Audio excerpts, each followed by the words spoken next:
Michelle y voy a estar haciendo una reseña sobre El monstruo pentápodo de la escritora mexicana Liliana Bloom.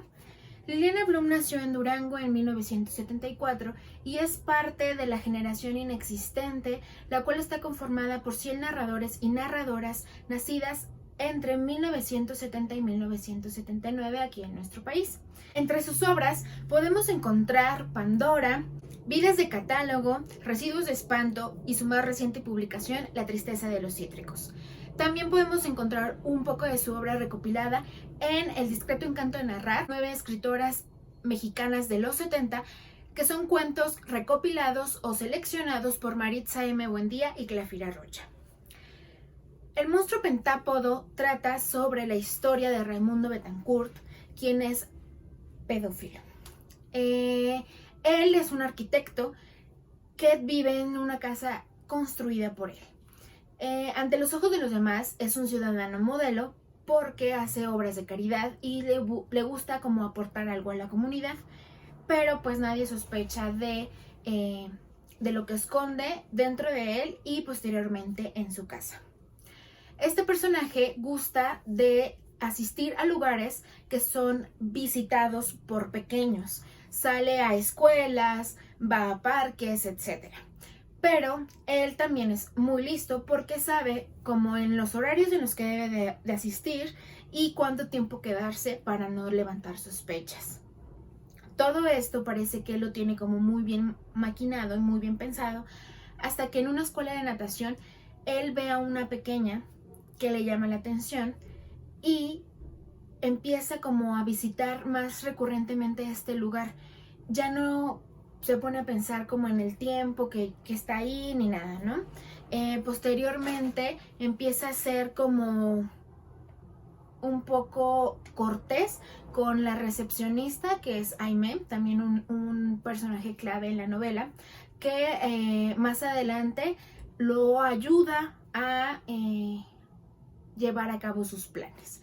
Esta pequeña se llama Cintia, entonces él queda prendado como por ella, empieza a pensarla demasiado y asiste él días después a una escuela donde ahí va la pequeña, la vuelve a ver y como que él empieza a obsesionarse, ¿no? Entonces empieza a seguirla para saber cuál es su rutina, en qué lugares está, a qué horas, quién la lleva, quién la cuida, etcétera, ¿no?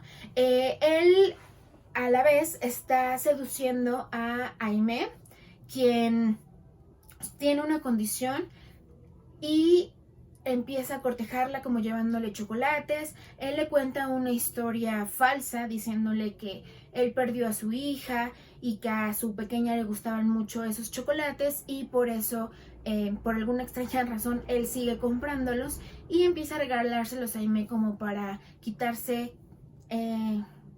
esa sensación de que eran los chocolates favoritos de su hija.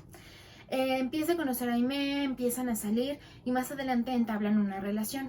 Conforme va avanzando la historia, pasan muchas cosas con estos dos personajes. A mí me parece muy interesante cómo está construida esta novela porque está dividida como en bloques de 2 capítulos. Cada bloque está separado por una frase introductoria, a mi punto de vista, porque habla sobre lo que van a tratar los capítulos que leeremos a continuación. Esto me parece muy interesante y muy importante porque cada capítulo está escrito por un narrador diferente. ¿A qué me refiero? Por ejemplo, al inicio podemos ver lo que es la frase introductoria que les mencionaba. Posteriormente está un capítulo, el cual también está titulado. En este caso, este capítulo está narrado por a mi punto de vista, un narrador omnisciente, el cual nos cuenta la historia de Raimundo, un poco de su actual, por así decirlo, ¿no? Posteriormente, el siguiente capítulo está narrado por Aimee, que les comentaba que es un personaje clave en esta novela. Aimee, ya sea en forma de carta o en forma de diario, es como cuenta los hechos. Las cartas están dirigidas a Raimundo en específico, lo cual también genera un efecto muy diferente y muy importante en nosotros como lectores y lectoras. Entonces me parece eso una muy importante decisión en cuanto a la manera en la que está escrita. Raimundo, yo puedo notar que tiene características como de manipulador, porque logra que las cosas se hagan como él quiere y sabe cómo hacerlas, sabe con qué persona sacar como su lado bueno y con quién es su lado malo, ¿no? Para lograr su objetivo principal. Más adelante, como va avanzando la obra, también hay capítulos que son narrados por él mismo, por el propio Raimundo, principalmente cuando habla de su pasado. Entonces, estos cambios de voces son muy importantes porque un efecto también es muy diferente cuando te lo está contando él mismo, ¿no? Que es hasta aterrador a veces. Y el efecto que me da mucho esta novela es como un desasosiego, como un que algo me ha arrebatado, y eso es una constante en toda la novela y en todas las obras de esta escritora mexicana, que a mi parecer su escritura es muy pulcra, es muy limpia, como que tiene muchas partes que generan un efecto sumamente importante en los lectores y que a mí me gusta mucho. En esta obra en específico, lo que me gusta, además de estas decisiones de narradores, es mucho cómo maneja el espacio en cuanto a sus personajes femeninos, porque siento que le da una fuerza muy distinta.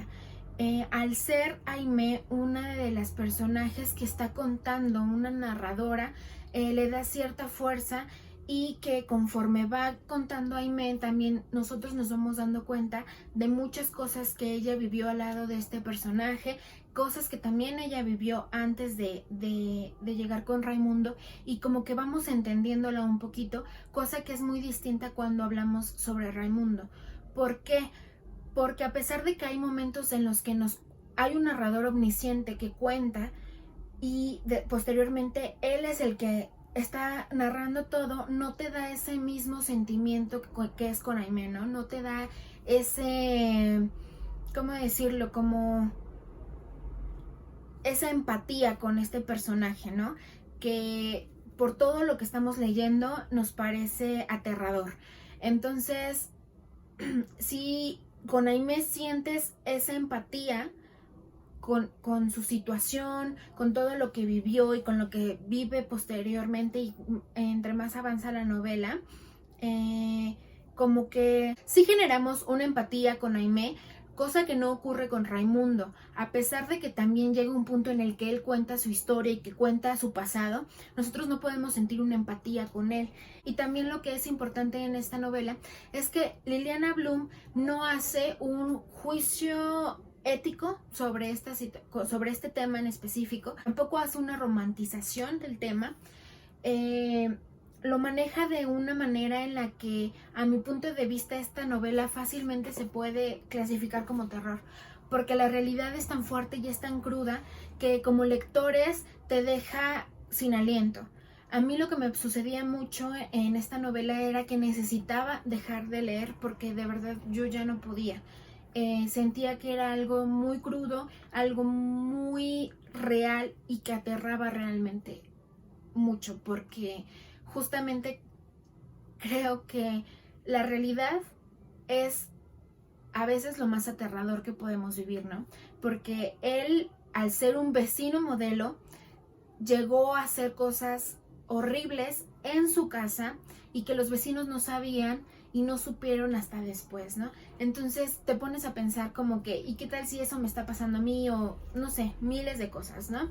La historia sí es muy cruda, nuevamente, es muy realista, y a mi punto de vista me encantó, porque siento que todas las decisiones que hizo la escritora en cuanto a narradores, en cuanto a personajes, sus características físicas, sus características psicológicas, son muy importantes, y también cómo se van desarrollando estos personajes conforme va avanzando, ¿no?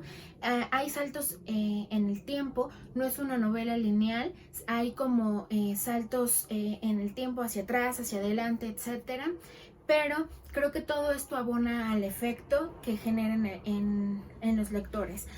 Como lectora puedo decirles que yo sigo aterrada con este libro, de verdad.